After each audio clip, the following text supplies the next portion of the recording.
Good day, ladies and gentlemen. And if you're still calm, that's amazing.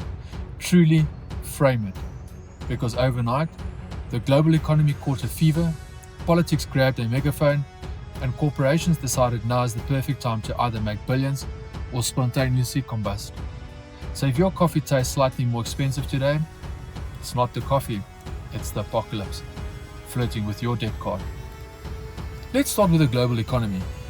Because nothing says good morning like the IMF gently whispering, everyone will feel the pain, which is comforting. That's what you want from economists, not solutions, just vibes, and warnings like a haunted Victorian child. Energy prices are surging. Europe might run out of jet fuel, which is incredible. We've spent decades perfecting human flight, only to be defeated by running out of jet fuel.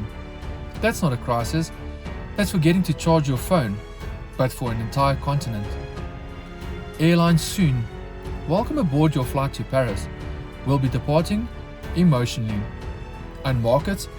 Oh, the markets are fine. Of course they are. Stocks are still climbing. Investors are out there like, this is fine. Everything is fine. Meanwhile, the global economy is in the corner setting its own shoelaces on fire. It's that special kind of confidence usually reserved for people who clap when the plane lands, even when it lands in the wrong country. Meanwhile, politics. Donald Trump is back, and somehow allowed him. He's criticizing allies, pitching bold global strategies, and generally behaving like the world stage is just X, but with nuclear capabilities. Diplomacy used to be quiet, subtle, behind closed doors. Now it's breaking, world leaders subtweets entire continent. He's out here reshaping alliances like it's a group project.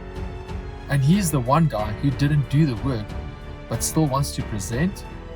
At this point, geopolitics feels less like strategy and more like Thanksgiving dinner, where someone brought up politics. And now nobody's speaking, but everyone's texting under the table, forming new alliances.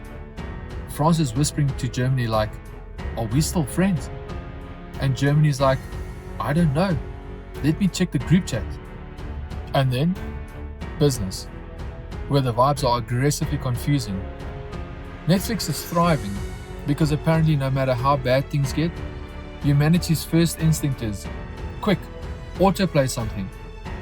The world could literally be ending and Netflix would still be like, are you still watching? No, Netflix, we're surviving. PepsiCo is making more money than expected, which proves that in times of crises, people turn to two things, sugar and denial.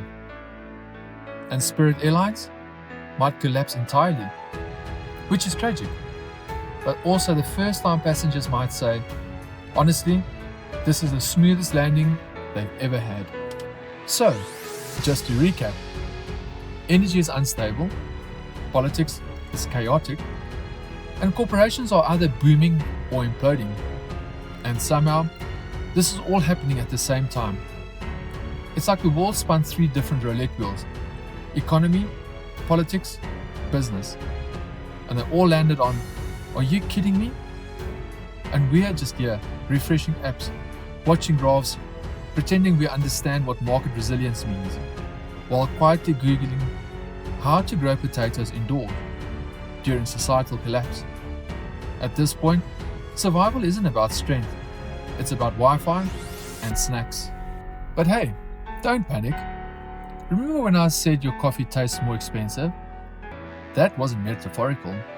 At this rate, by next week your latte will come with a payment plan, a risk assessment, and a small note from the IMF saying, we warned you. So enjoy it while it's hot, because if the jet fuel runs out, the markets keep smiling, and politics keeps, well, whatever that is.